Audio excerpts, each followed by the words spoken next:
Se me cumplió un sueño que seguramente habrían soñado muchísimos niños, ¿no? Porque yo soñaba ser periodista mientras mis amigos soñaban ser futbolistas. Yo era malo, evidentemente era de los peores. De hecho, en el equipo, es una historia que he contado siempre, que cada vez me voy repitiendo más, ¿no? Debe ser cosa de los años ya, ¿no? Pero en el equipo que se llamaba La Panda al Moco, los números se ponían con arreglo a lo bueno o malo que eras. El mejor era Ángel el de la Leo, que llevaba el 11, después estaba Javi, que llevaba el 10, después Luis el Panadero, que llevaba el 9, después Luciano, que llevaba el 8, así hasta Zazo, que era el portero, y llevaba el 1. Yo era el 2. Y recuerdo que el 3 era Félix Ángel, que era tan malo igual que yo, ¿no? Bueno, pero lo que sí que me gustaba era muchísimo, me gustaba muchísimo. Luego mejoré, luego ya en los escolapios mejoré, ya, pero lo que sí que tenía era una afición loca por hacer entrevistas. Entonces yo hacía las crónicas. Llegó un momento en que yo hacía las crónicas y las colgábamos en el bar de Educación y Descanso. Mi padre me las pasaba a máquina y allí hacíamos las crónicas de los partidos contra Villanueva del Pardillo, Villanueva de la Cañada, Quijorna, Villaviciosa, todos partidos, ¿no? Yo hacía las entrevistas, yo me sentía periodista de verdad. Mi madre en los Reyes Magos me echó un Philips, un Philips ya muy decentito, ¿no? Para un magnetofón, y yo con ese magnetofón hacía las entrevistas, hacía mis programas, yo tendría 11 años. Luego en el colegio hicieron una revista a la cual enseguida me apunté. Yo entré interno con 9 años, a los 11 ya estaba yo en la revista esa, pedí hacer una entrevista. La entrevista mía soñada era la de Gárate, pero fuimos a entrevistar a Benito, porque Julián Sánchez Casas, un médico de Puente del Arzobispo, hoy en día, en aquella época, un compañero de clase, dijo que él era primo de Benito. Y bueno, pues fuimos a entrevistar a Benito. Salió Benito en su casa en la calle Orense. A mí me pareció un piso lujosísimo, precioso. Después de un partido que empató el Madrid con el Elche, fuimos en aquella vieja DKV que tenía el padre Isidro, nos llevaron y luego fuimos a la cuarta planta de un piso de la calle Orense donde vivía Benito. Salió con un jersey de cuello cisne rojo y el Madrid había empatado con el Elche, se había lesionado Betancor y había jugado Araquistain, y entonces salió, la gente había pitado, entonces salió Benito diciendo: ¿vosotros también sois de los que pitan? Porque pensando que dicen que es que no queremos ganar, con el cabreo que tenía, ¿no? Yo con los nervios no encontraba las preguntas por ningún lado, llevaba todo apuntado en papeles y tal.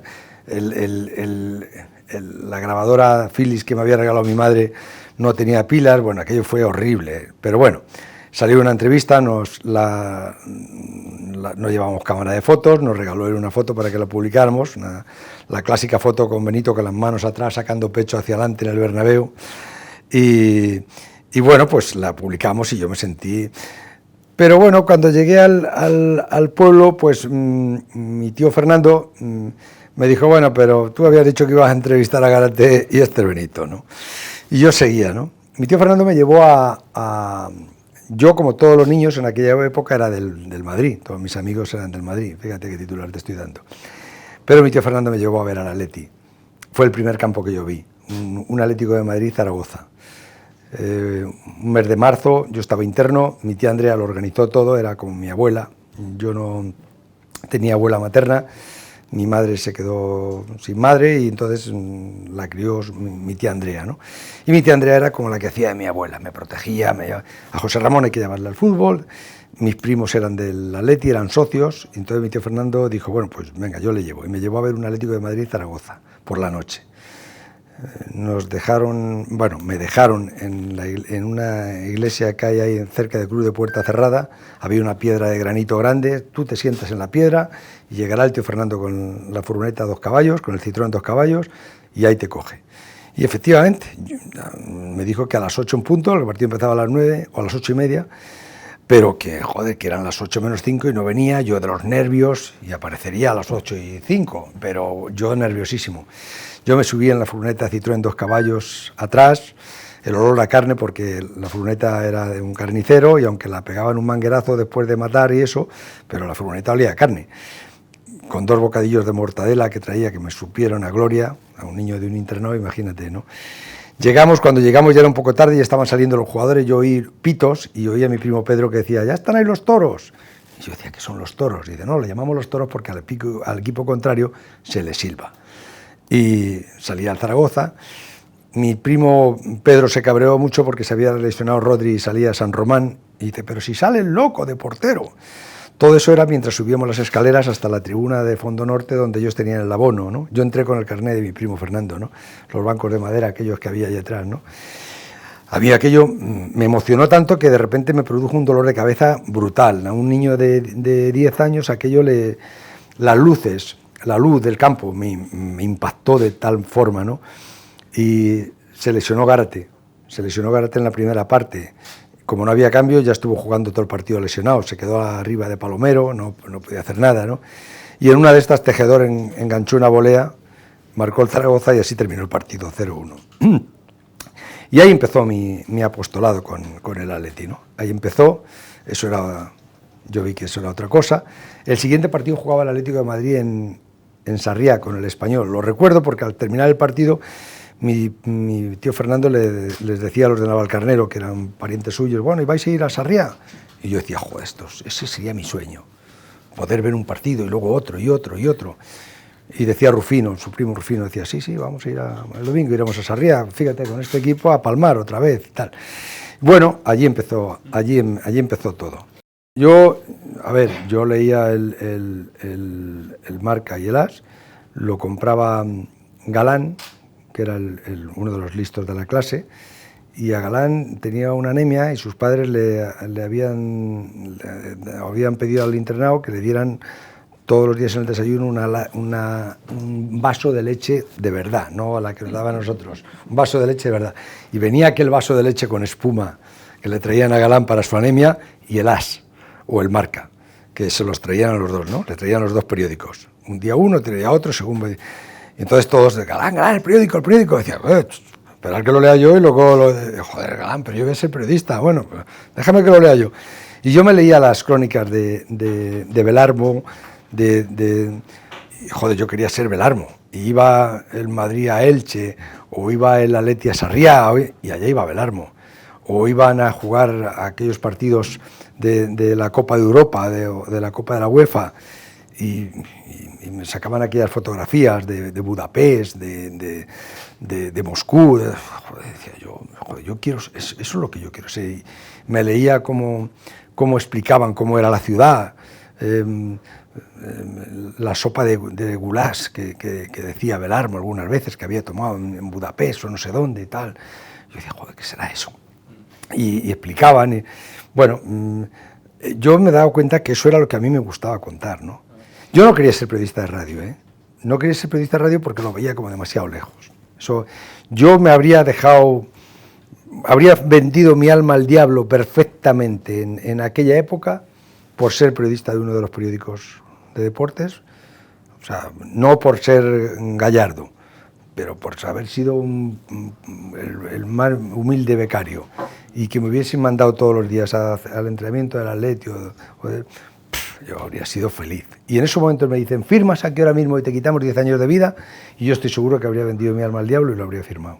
Yo empiezo a presentar mi currículum por todos los periódicos. Mi padre tenía en el ayuntamiento un libro donde venía la dirección de correo de todos los periódicos. Y a mí me había dicho un amigo mío en clase, Juan Dionisio Navarro, ¿qué sería de él? Me había dicho que él había escrito a muchos periódicos, pero claro, tenía un cuñado suyo que era director de Interview, no sé qué, y que le había metido en un periódico de Canarias, Canarias 7, iba a decir 7, Canarias 7. Le había metido un periódico de Canarias, entonces yo dije, joder, yo me puse a escribir a todos los periódicos, ofreciéndome a trabajar gratis en verano, y todos me contestaban que bueno, pues que no era el momento, que tal, que era muy joven, que pin, que pan, que ya llegaría el momento, pero que no tenían posibilidades, ni presupuestos, ni nada y tal. Y yo a algunos les contestaba, no, pero si yo no quiero cobrar. Y mi padre me decía, ¿y entonces cómo vas a comer allí? Bueno, pues ya, yo pensaba, digo, algo me dará mi padre para que yo pueda estar allí 3 meses, ¿no? pero no me dieron la oportunidad nunca. Y entonces, en la facultad, ya en segundo, dijimos, bueno, pues vamos a empezar a presentarnos por la radio. Y yo en la SER no presenté currículum. Presenté en Radio España, me recibió Paco Vela, que no se acuerda, alguna vez estaba Andrés de Sendra, y me dijo, una vez hablando con Paco Vela, dice, pues yo no me acuerdo de ti para nada. Y digo, pues sí, yo fui un día, y me acuerdo que Paco Vela me dijo, mira, aquí si traéis un sponsor como el caldo de gallina o uno de estos, dice, pues a lo mejor te puede, pero si no aquí, ¿cómo te vamos a meter aquí y tal, no? Y efectivamente. Y entonces presenté un currículum en Radio Intercontinental justo cuando necesitaban a alguien para informativos, ¿no? Era un informativo que hacía Fernando Forner y María Elena Doménez, que decían, aquí Radio Intercontinental Madrid, señoras, señores, son las 3 de la tarde, la temperatura en Madrid Modesto La Fuente es de 18 grados, noticias. Y entonces un chaval cogía un teletipo que había ahí, cogía, pum, y leía lo primero que salía del teletipo, sin ningún rigor y sin ningún control ni nada. Y bueno, pues leía así y tal. Yo tuve mi primer fallo horrible ahí porque leí un teletipo que ponía S.A.R. Juan Carlos I ha inaugurado el nuevo modelo de helicóptero y tal. Y yo cogí y dije, el SA Juan Carlos I ha inaugurado y tal. Y entonces al día siguiente Ramón Serrano Súñer, que era el presidente de edad, le dijo a Miguel Vila, uno de los, que se vaya a la puta calle. Y le dio el cassette. Entonces, cuando llegamos, el otro chaval y yo que estábamos, dijo, venir que uno de los dos se va a la calle. Digo, claro que no sé quién es, de verdad, venir. Digo, no, vamos a escucharlo en el despacho y el que sea, pues sabe que se tiene que ir. Pero yo no entré y yo me quedé fuera. Y al rato le veo a Tomás, que sale llorando, digo, hostias, digo, ¿y tú qué has dicho? Dice, no, yo no he dicho nada, pero que no le gustaba al presidente. Lo mío no lo había oído. Si lo llega a oír, imagínate, ¿no? Y me quedé yo y se fue él, ¿no? Y luego de allí, eran 3 meses los que se hacían de prácticas. Y allí, Luis Sanjurjo me dijo, yo voy a hacer una cosa en Radio Popular, cuando Radio Popular no era la COPE, y estoy buscando chavales que quieran venir, evidentemente sin cobrar, claro. Ah, pues allí fui yo. Y allí es donde me conoce Roberto. Allí haciendo no iba a decir los inalámbricos, no existían los inalámbricos, era cable pelado y bueno, pues ahí empezamos, ¿no? Ahí empezamos. Los periodistas yo considero que estamos para contar cosas de los importantes, ¿no? Nunca me he visto importante, te lo juro por lo más sagrado, ¿no? Nunca he visto que todo esto es muy efímero y que dura lo que dura y que lo importante es el legado que dejes, los buenos ratos, los buenos momentos, que hayas vivido, que hayas hecho, que hayas transmitido y que hayas hecho pasar a la gente, ¿no? Con una buena noche de radio, una buena entrevista, un buen artículo, un buen periódico que ha sacado un día. Me parece que el legado nuestro es ese. Las letras mayúsculas son para los Indurain, para los Gasol, para los Fernando Alonso, para toda esa generación de deportistas que hemos tenido y que nosotros hemos tenido la suerte de vivir, porque igual que habría cronistas del reino que vivieron el siglo de oro de la pintura y pues nosotros hemos vivido el siglo de oro del deporte. Y pasarán años y cuando los chavales lo estudien y digan quién fue Indurain, quién fue Gasol, quién fue Fernando Alonso, quién fue Nadal, quién fue Casillas, quién fue toda esta gente, pues no sé, yo a mi hijo que es muy pequeñito espero tener tiempo de poder contárselo. En batallitas tengo así para contarle. Empecé en un laboratorio de fotografías para pagar un poco, para mantener mis gastos y para que mi padre no tuviera que cargar con todos mis gastos de la carrera y de la gasolina y de todo eso, y ha terminado pagando a Hacienda lo que jamás pensé que ganaría en toda mi vida. Entonces digo, joder, pues al Altísimo y a la Divinidad solamente le puedo decir gracias, ¿no? Y llega un momento en que te echas un poco la vista atrás y dices, pido perdón, porque evidentemente en esta profesión pisas muchos callos y rompes huesos, porque sin querer muchas veces vas pisando flores. Pido perdón y perdono, porque también en esta profesión te hacen daño, unas veces queriendo y otras sin querer, ¿no? Pues es el momento de decir eso. Pido perdón.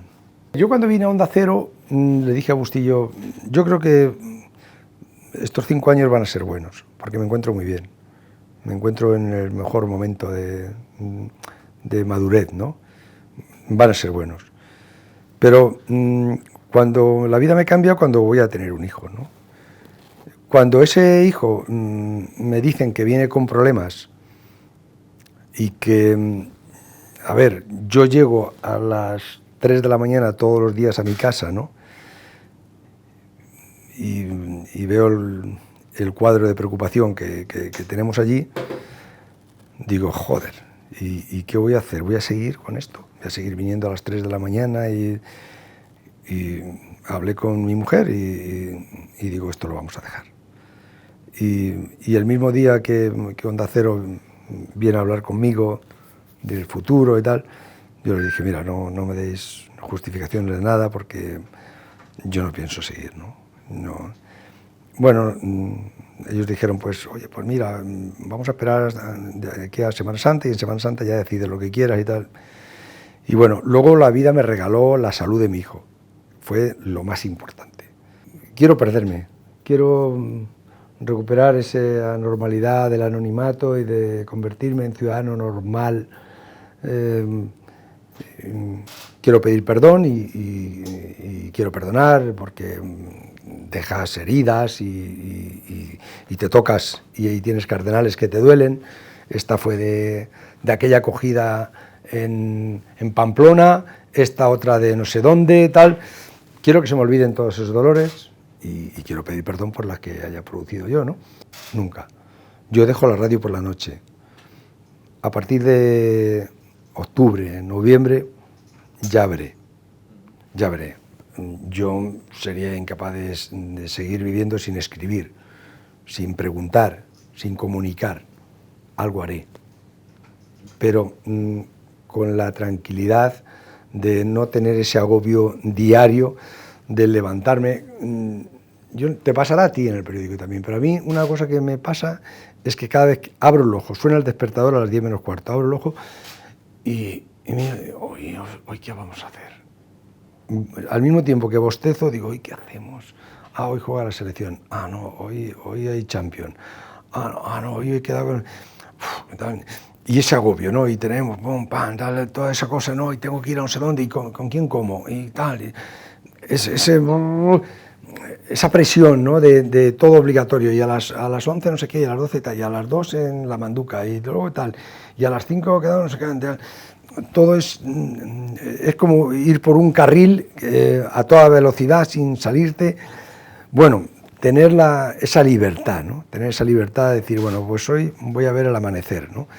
La otra noche me llamaba Laura y me decía, hay una luna de fresa preciosa. Yo estaba aquí cerrado, desde aquí, como ves, no se puede ver la luna, ¿no? Y yo decía, joder, pues me gustaría poder ver la jodida luna esa, salir y disfrutar la luna, ¿no? Y yo decía, bueno, pues ya el mes que viene miraremos a ver si sale una luna parecida, ¿no? Porque es que esta luna, nada más que sale una vez cada... Pues ya, pues mira, menos que está viendo el partido. Tener esa libertad, ¿no? Yo veo lo que se hace en los campos de fútbol, lo que el periodismo que se ha hecho en la Vuelta Ciclista a España, ¿no? Las conexiones que se hacían desde un helicóptero. Me parece que hay tal competencia, hemos hecho tal competencia, tanto en radio como en prensa, que se ha hecho un periodismo muy bueno, también porque es un periodismo muy agradecido. Contamos gestas históricas, contamos hazañas, contamos... no sé, yo recuerdo el día de cuando Perico Delgado, el célebre positivo de Perico Delgado, y cuando yo estoy con él en la habitación haciendo guardia y entra Luis Puig y le dice, se ha arreglado, vas a poder seguir en el Tour. Y yo tenía el micrófono abierto, ¿no? Aquello fue, para mí, digo, esta es la noticia de mi vida, ¿no? Muchas veces las noticias... hay que pelearlas, evidentemente, ¿no? Pero también es la suerte, ¿no? El estar ahí. Cuanto más tiempo estés, más posibilidades tienes de que te llegue la suerte, ¿no? Eso es evidente, ¿no? Pero me parece que nosotros teníamos más vocación y ahora las generaciones tienen más preparación. Ahora te vienen hablando 2 idiomas, con un máster en Oklahoma, otro en Massachusetts y otro no sé dónde, ¿no? Pero también te preguntan enseguida qué día se libra. Nosotros en aquella época, si te mandaban librar parece que te estaban castigando. Cuando te decían, tú libras, no, si yo no tengo, si yo mañana no, que coño, que libres mañana, joder, que no, pero si es que yo mañana puedo, es que, o sea, era un castigo. Ahora no, ahora enseguida es otras generaciones, ¿no? Y yo ese consejo a los que quieren, a los chavales que quieren ser periodistas, les aconsejo eso, la capacidad de sacrificio y de aguante, ¿no? Sé que hoy en día no está tan bien mirado ver la cantidad de horas que echábamos nosotros, ¿no? Yo cuando llegaba a la SER hacía matinal, y en un programa que hacía Iñaki Gabilondo a las 6:30 que se llamaba Aquí la SER, a las 6 de la mañana, y entrábamos a las 3 y se acababa a las 8:30, que empezaba Joaquín Prat y Carmen Pérez de Lama, a las 9 menos cuarto Los Porreta, y a las 9 ya empezaba Pepe Domingo, o Miguel de los Santos, o el que hacía el programa de continuidad, ¿no? Luego ya se puso de moda los programas que quisieron imitar a protagonistas, y empezó Iñaki con Joaquín Prat y con Pepe Domingo un programa para competir con Luis del Olmo, y luego ya empezaron los programas de las mañanas, ¿no?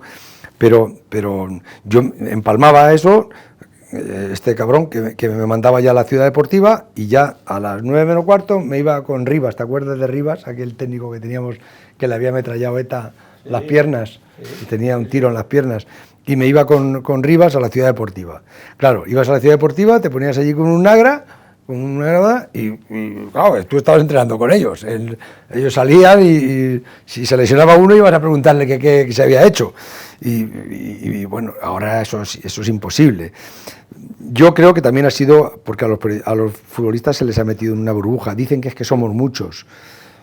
Yo no creo que ese es el problema. Yo creo que es una especie de comodidad y de rechazo hacia los medios de comunicación que se ha ido produciendo cada vez más, y que se ha justificado diciendo que somos muchos, ¿no?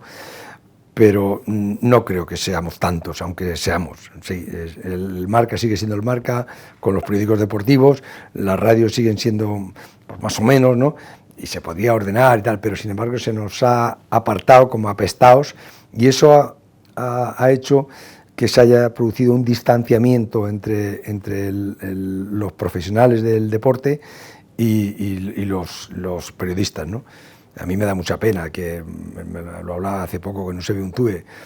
Antes hablabas con los ciclistas en el village y en la salida y en la llegada, y ahora se quedan encerrados en el autobús y van directamente a la salida.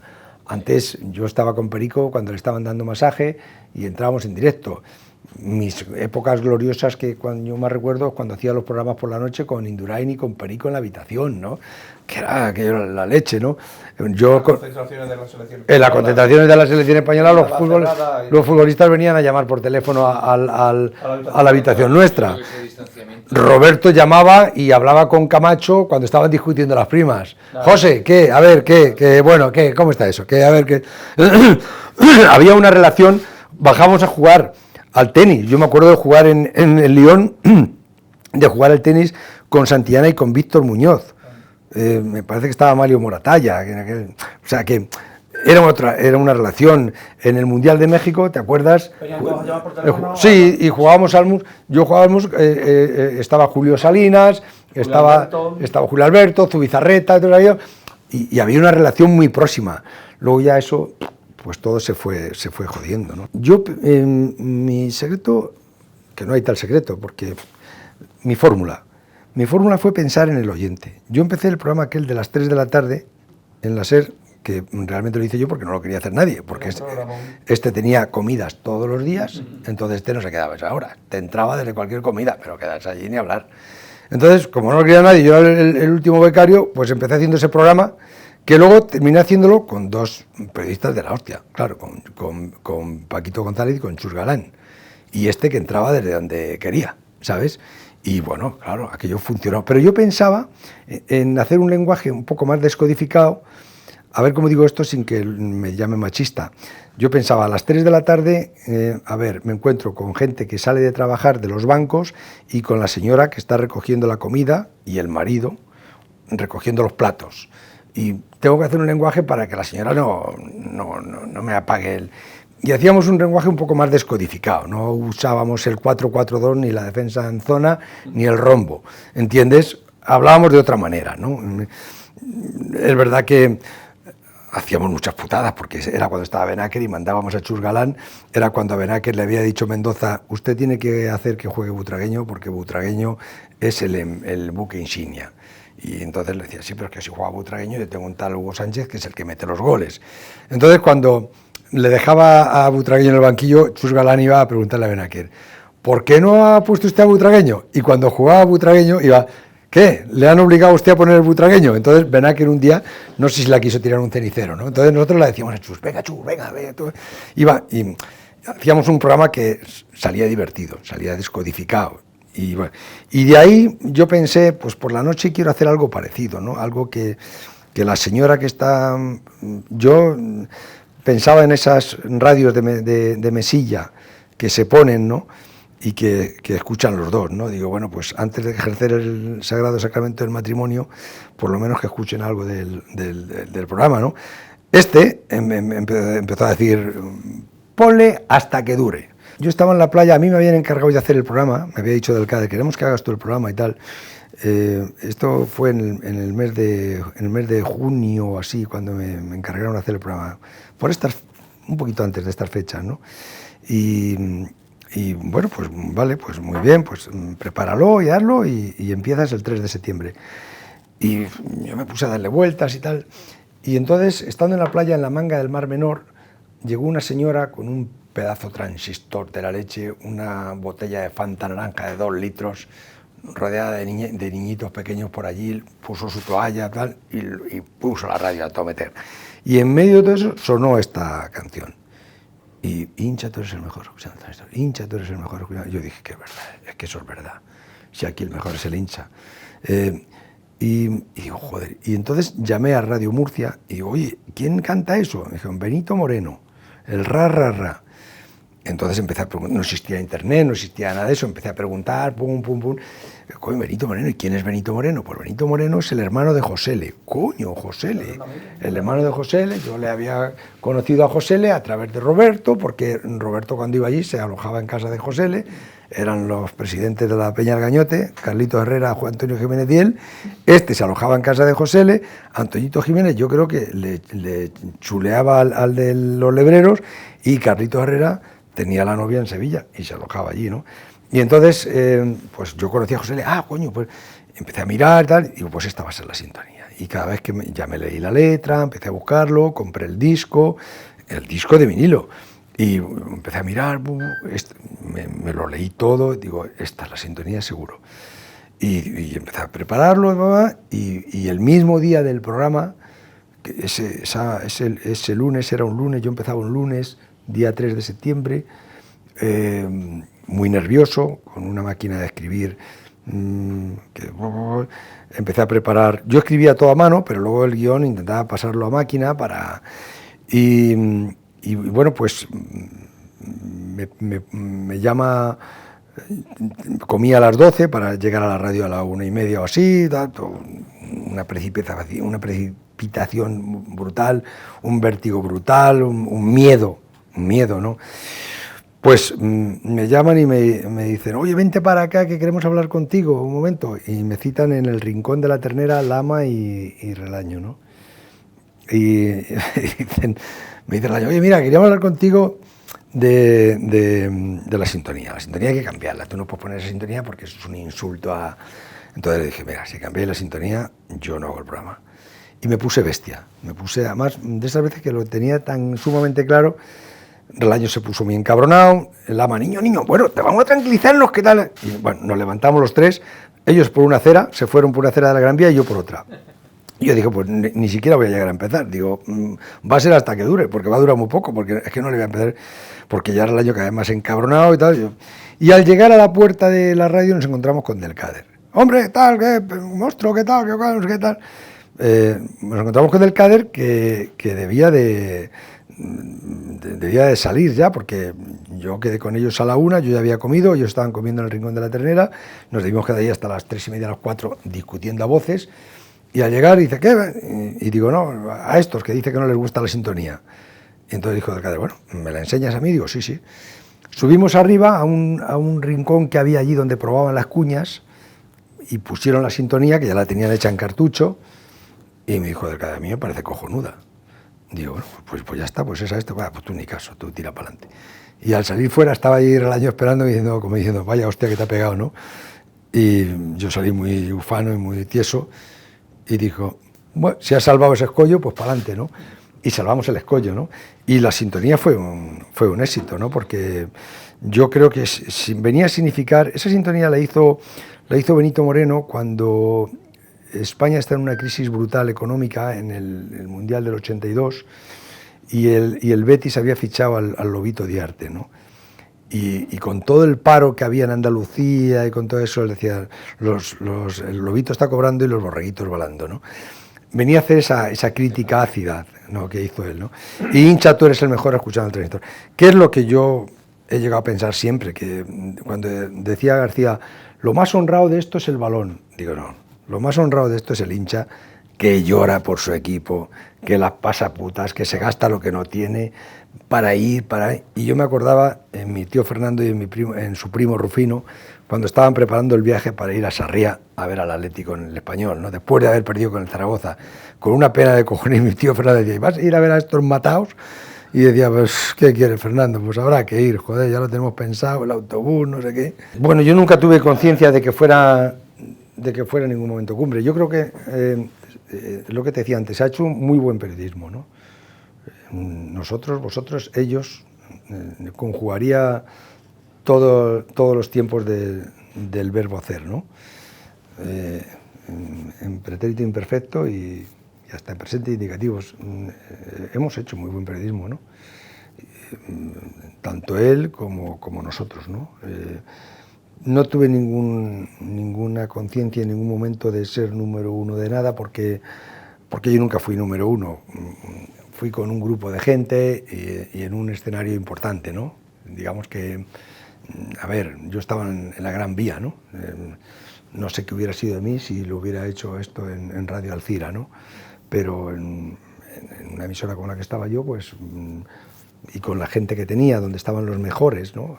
Es que yo coincidí con Roberto, con Lama, con Paco, con Pepe Domingo, con un personaje como Bustillo, ¿no? A donde luego se fueron añadiendo más, y dirigidos por gente como Relaño, ¿no? Pues aquello funcionó muy bien. Aquello funcionó, fue ordenar un poco los caramelos, como decía Del Cader, hay que poner los de menta con los de menta, los de naranja con los de naranja y tal, y ya está. Y aquello funcionó bien, ¿no? Y luego gente muy vocacional también, ¿no? Y que competíamos con un tío que era muy bueno, que con todos sus defectos y sus virtudes, pero que era muy bueno y que a mí me parece que antes de subirse al púlpito García fue el mejor reportero que ha habido, ¿no? El que lograba juntar a Juanito y Arconada para que yo estaba en el internado estudiando quinto de bachiller y salía García, ha juntado García a Juanito y Arconada y los metía en una 25, aunque fuera grabado y tal, pero estaba tan bien montado y tal que parecía que estaban allí y que estaban haciendo las paces, ¿verdad? Y esas ideas, las grabaciones que hacía él en la Vuelta a España, que me contaba mi Ruano, que decía Ruano, joder, vamos con un 1430, saca el micrófono por la ventanilla, graba la conexión como si fuera en directo a -10 y corriendo a un bar a soltarla como en directo. Bueno, pues lo soltaba, claro, había en esos momentos en Radio Nacional lo había grabado desde por la mañana, pues se cambió el periodismo deportivo, ¿no? Se le dio un impulso y ya hemos ido a relevos, ¿no? A medida que, pues a ver quién más, y se ha hecho muy buen periodismo deportivo, ¿no? Yo creo, me ha dado mucha pena la serie esta, porque parece que era una pelea de macarras y no era eso, ni mucho menos, ¿no? Una competencia feroz entre periodistas. Brutal, ¿no? Que sí, que nos hemos hecho daño y que nos hemos dado cornadas y nos hemos dado navajazos, pero no menos que se han dado los ingenieros en la lucha, a lo mejor, de Iberdrola con no sé quién, ¿no? Pues anda, que con todo lo que estoy leyendo yo, joder, que yo he leído que a Villarejo, los que le contrataban, que decían, me sale más barato matarle, ¿no? no sé, que seguramente en la literatura, pues también leo que hay sus navajazos, ¿no? Y en la música y en todo esto, ¿no? Pero, y en la política, imagínate, ¿no? Pues, pero yo estoy orgulloso del periodismo que me ha tocado vivir y que hemos vivido y en el que hemos competido todos, ¿no? Mi idea es encontrarme con Gárate en el Wanda Metropolitano y decirle, mira, yo empecé en esto porque yo quería entrevistarte. Y no lo conseguí hasta el año pasado, cuando la pandemia, una noche que me dijiste, pues venga, de acuerdo y tal, y si quieres quedamos un día a comer. No hemos llegado a comer, comeremos, seguro que tendremos una reunión larga, porque quiero tenerla. Él, su mujer, por lo visto, está enferma y la cuida él ahora. Y me gustaría explicarle cómo llegué yo la primera vez, cómo me hice del Atleti y cómo llegué yo a ese estadio la primera vez, en esa iglesia de Santa Cristina. Fíjate, macho. La iglesia de Santa Cristina, que hay una piedra, no sé si le habrán quitado una piedra grande de piedra, ahí estuve sentado yo, hora y media larga con mi tío José. De la radio por la noche será un final. Algo haré, seguro. Algo escribiré, algo comunicaré, alguna entrevistaré, algo haré, ¿no? Porque tengo una fundación que quiero mantener y me voy a dedicar a eso, a mantener la fundación. Y luego me ilusiona muchísimo el campeonato de los niños. Eso es algo que me tiene muy emocionado.